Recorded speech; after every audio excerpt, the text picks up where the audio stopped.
From USCFootball.com, I'm Nicole Shearin here with Anthony Gharib with an instant analysis after the Trojans' 67-64 victory over the Bruins at the Galen Center. So, okay, Anthony, this has been a long time coming for the Bruins. It's their 5th straight victory over the Bruins in a very long time.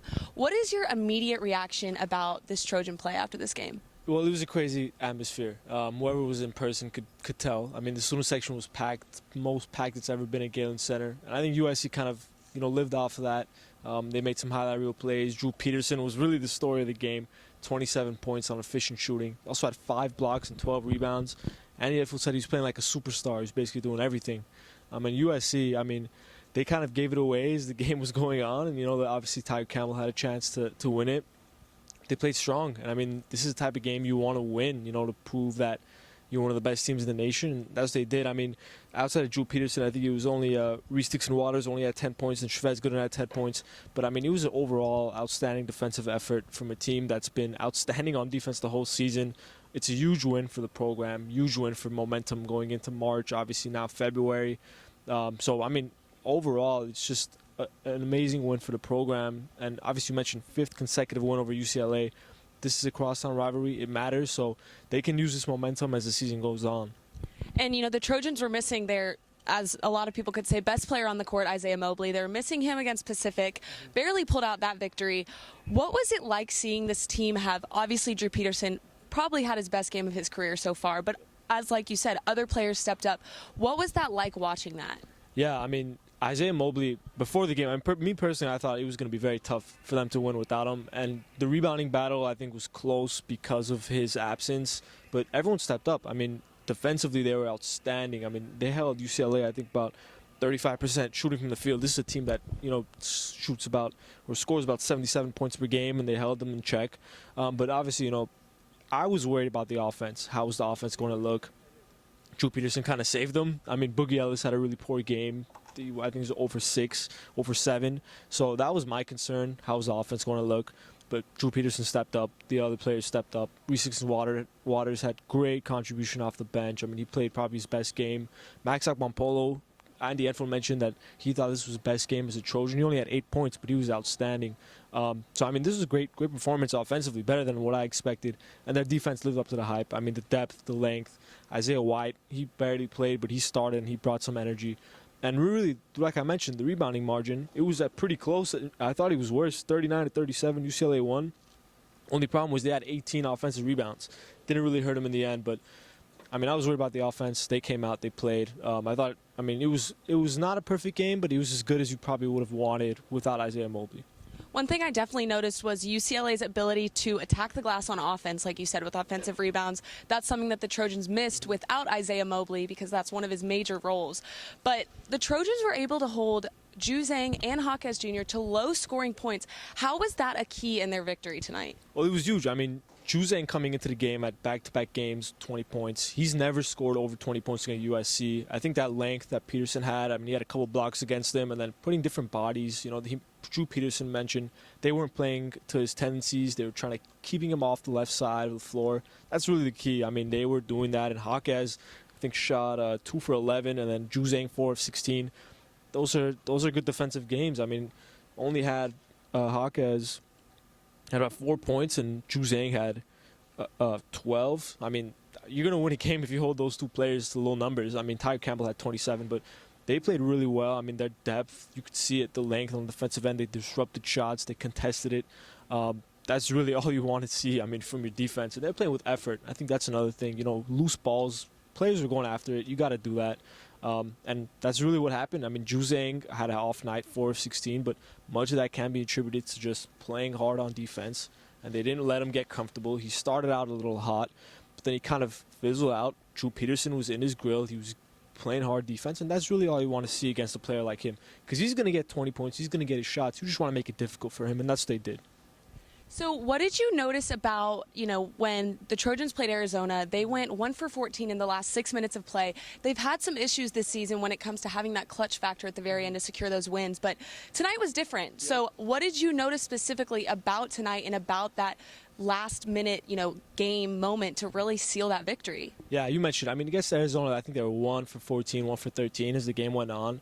And the difference between that and tonight, their defense kind of was stepping up. I mean, they really rolled that defense. I thought that was what they had to do, and that's really what they did. And, you know, they didn't have really great scoring droughts. Might have had one or two. They had one in the first half. That was about 2 or 3 minutes. Outside of that, it wasn't really anything crazy. So that's what you want to see. I mean, Andy Enfield has talked about it a lot. So that drought, you know, eliminating that and also playing strong defense, that was kind of able, you know, they allowed them to kind of stay in the game, not let it get out of hand. UCLA made a run. They cut it down to 4, but USC's defense picked it up again, forced turnovers. And that's really what got them to the win. I mean, their defense was great. You know, Drew Peterson at 27, but, I mean, to hold those players like Raucous, Drew Zhang, Ty Campbell went crazy, but he made about 13 free throws, so you can't do anything about that. But, yeah, their defense really is the difference. I think Arizona, they fell flat, but their defense wasn't riding with them. That was the difference tonight. Their defense was so strong. It was kind of able to, you know, fixate those droughts that they had and really lead them to the win. That was really the key tonight. So USC has a tough schedule coming up. They have Oregon, they have Arizona at home, then they're going to Pauley Pavilion to play UCLA again. So how do you feel that this big win carries over and carries that momentum into the rest of their schedule and then leading into the Pac-12 tournament? Yeah, Drew Peterson mentioned it. He said, you know, we wanted to prove to ourselves that we could get a win like this, and they did. I mean, they've beaten UCLA 5 times in a row. Obviously, some players who haven't been around that long, and Peterson mentioned that, you know, this is going to give them more momentum as the season goes on, and that's really all you want. I mean, you want to play these quad 1 games. Everyone mentioned it before. They haven't beat an opponent. They don't have a statement win. So this was a key one for them, just so they can prove to themselves that, yeah, we can do that. We can get it done as the game goes on. And as March comes around, this is a big win for them. I mean, obviously Arizona comes here now, and if it's an environment like the one we saw tonight, I mean, you never know what could happen. And obviously UCLA at Pauley Pavilion, if you get that win last game of the season, that's a big one. And I think they have that momentum. They needed to find it in themselves to know that they could do it, and they did. And that's really what you want to see from a team. Can we just talk about also how it was the largest student section that has ever been in the Galen Center in history? That's incredible. How do you think that attributed to this huge victory over the Bruins tonight? Oh, yeah, definitely attributed. I mean, the players loved it. I mean, Reese Dixon-Waters mentioned he'd never experienced anything like this in his career, and I think Peterson also, and Andy Enfield mentioned this was one of the best environments he's ever been a part of. So that plays a big role. I mean, when you're playing, you make a big shot, the crowd goes crazy. They were going crazy after every play. I mean, use a block, a loose ball, everything. They were going crazy. I mean, that really helps you out. It juices you up. And this is a program that hasn't had that type of environment around them. So, I mean, once you get that, once you get a taste of it, you want more. And I think that's what they're going to be looking for. And it definitely made a big impact. I mean, whenever UCLA was making a run, the crowd was still behind them, still making noise for USC. And that just brought momentum back for them and kind of pushed them to the end. And that's really what made the difference tonight. You know, the crowd, the defense, those are really the 2 big things for me. And one final question, what do you think was going through the Trojans bench when that Tiger Campbell happened at the last seconds? It hit the rim. What do you think was going through their heads? Geez, they're probably just having flashbacks. I mean, obviously the Tajidi incident last year, then Jonah Matthews a couple years ago. I know Drew Peterson mentioned, and from my vantage point in the press area, I thought, oh man, this might go in. But luckily hit back rim.